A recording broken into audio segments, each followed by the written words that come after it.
नमस्कार मित्रों। तो आज हम देख लेते हैं जियोमॉर्फोलॉजी में एक महत्वपूर्ण जो टॉपिक है वो है एकरूपतावाद की संकल्पना, थ्योरी ऑफ यूनिफॉर्मिटेरियनिज्म। ये किसके द्वारा दी गई थी और ये किससे संबंधित है वो हम देख लेते हैं। अति महत्वपूर्ण है और इसके द्वारा जो भी PYQ पूछे गए हैं वो भी हम देखने वाले हैं। तो सबसे पहले देखते हैं एकरूपतावाद की संकल्पना। तो एकरूपतावाद की संकल्पना का प्रतिपादन है वो किसके द्वारा किया गया था?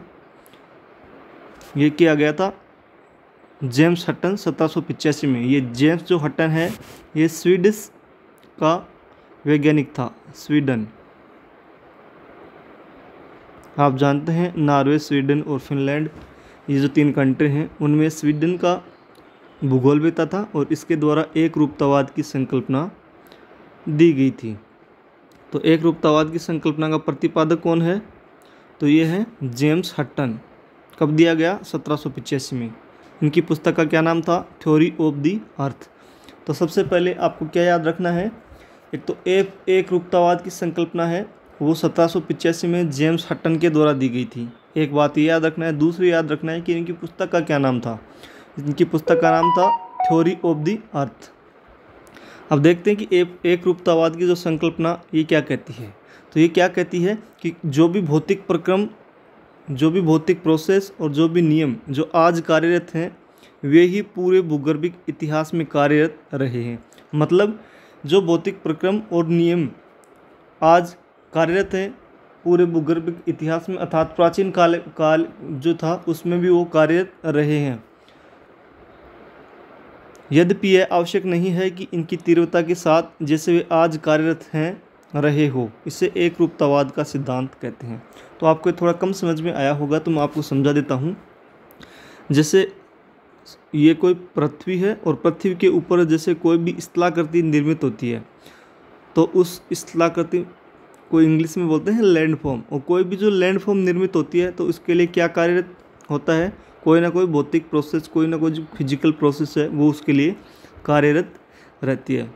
तो ये एकरूपतावाद की संकल्पना क्या कहती है कि किसी भी जो स्थल रूप है उसके निर्माण में जो भी भौतिक प्रक्रियाएं और जो नियम हैं वो आज कार्यरत हैं, पहले भी वही कार्यरत थे। इसे ही एकरूपतावाद की संकल्पना कहा जाता है। मतलब वही नियम और वही प्रक्रम पहले भी कार्यरत थे और आज भी कार्यरत हैं। इसे एकरूपतावाद की संकल्पना कहा जाता है। तो आई होप आप समझ गए होंगे। आगे हम देखते हैं एकरूपतावाद की संकल्पना से संबंधित जैसे 2-3 वैज्ञानिक हैं तो उनके क्या क्या महत्वपूर्ण कथन हैं, एक तो वो देख लेते हैं। तो आगे हम देखते हैं थॉर्नबरी। तो थॉर्नबरी है, ये एकरूपतावाद के सिद्धांत के बारे में क्या कहते हैं वो हम देख लेते हैं। थॉर्नबरी के अनुसार वर्तमान समय में जो भूगर्भिक प्रक्रम या जो भौगोलिक प्रक्रम हैं और नियम कार्यरत हैं वे ही समस्त भूगर्भिक इतिहास में कार्यरत थे, लेकिन उनकी सक्रियता में अंतर था। तो आपने देखा कि जेम्स हटन द्वारा 1785 में जो एकरूपतावाद का सिद्धांत दिया गया था वो भी यही बात कहता है। थॉर्नबरी ने उन्हीं की बात को कॉपी किया है, बस एक थोड़ी सी लाइन इनने ये जोड़ी है कि जो भौतिक प्रक्रम और नियम पहले कार्यरत थे आज भी वही कार्यरत हैं, बस उनकी सक्रियता में थोड़ा सा अंतर हो सकता है। ये क्या कौन कहता है? थॉर्नबरी। तो एग्जाम में आपको ये स्टेटमेंट देके पूछा जा सकता है कि ये कथन किसका है। तो आप पहचानेंगे कैसे? इस सक्रियता वाले शब्द से पहचानेंगे। अगर सक्रियता आता है तो थॉर्नबरी का है, नहीं तो जेम्स हटन का है। अब जेम्स हटन के बाद इस पर किन किन वैज्ञानिकों ने कार्य किया है एकरूपतावाद के सिद्धांत पर? तो जेम्स हटन के बाद वैज्ञानिक जॉन प्लेफेयर, क्या याद रखना है? जॉन प्लेफेयर ने 1802 में इसे परिष्कृत किया। तो सवाल सीधा सा बनेगा कि एकरूपतावाद के सिद्धांत को किस वैज्ञानिक ने परिष्कृत किया? तो ये किया था जॉन प्लेफेयर ने। आगे क्या लिखा है? भूविज्ञानी चार्ल्स लेल ने भूविज्ञान के सिद्धांतों के द्वारा इसे लोकप्रिय बनाया। तो यहाँ से 3 प्रकार के सवाल बन सकते हैं। पहला सवाल, एकरूपतावाद की संकल्पना किसके द्वारा दी गई? जेम्स हटन के द्वारा। दूसरा है, एकरूपतावाद के सिद्धांत को किस वैज्ञानिक ने परिष्कृत किया? उत्तर होगा जॉन प्लेफेयर।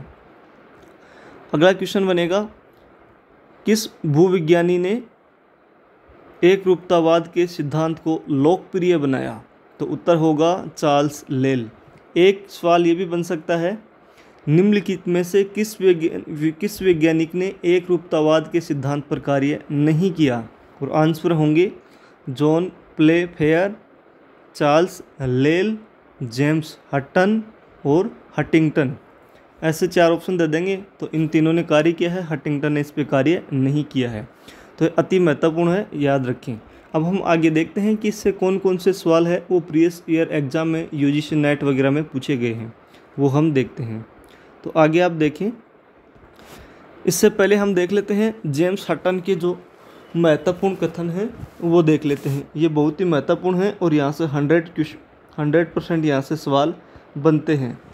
हटन का सबसे महत्वपूर्ण कथन है कि वर्तमान ही भूत की कुंजी है, present is the key of the past. Very महत्वपूर्ण कथन है, इनका याद रखना है। वर्तमान ही भूत की कुंजी है, इसका मतलब क्या है कि भूगर्भिक प्रक्रम भूगर्भिक इतिहास के प्रत्येक काल में समान रूप से सक्रिय थे। ये किसका कथन है? जेम्स हटन का। इसे ही एक रूपतावाद का सिद्धांत कहा जाता है, जो हमने पीछे देखा है। इसके बाद क्या है, हटन प्रथम व्यक्ति थे जिन्होंने बताया कि भूदृश्य भूमि का विकास चक्रीय रूप में होता है। सवाल ये बन सकता है कि पहले कौन से भूगोलवेत्ता थे जिन्होंने बताया कि किसी भी भूदृश्य का विकास है वो चक्रीय रूप में होता है? तो उसका आंसर होगा जेम्स हटन। अति महत्वपूर्ण है, याद रखें। नेक्स्ट देखते हैं हम, इनका दूसरा कथन क्या है। इन्होंने चक्रीय अवस्था की ऐतिहासिक पृष्ठभूमि को स्पष्ट करते हुए कहा कि न तो आदि का पता है और न अंत का भविष्य है। No vestige of beginning, no prospect of an end. तो याद रखें, न तो आदि का पता है न अंत का भविष्य। आपको एक कथन देके पूछा जाएगा कि ये कथन किसका है, तो याद रखें, महत्वपूर्ण है। आगे हम देखते हैं, इनसे जो भी क्वेश्चन पूछे गए हैं वो, भूतकाल की कुंजी वर्तमान है, यह वाक्यांश किस अवधारणा से संबंधित है?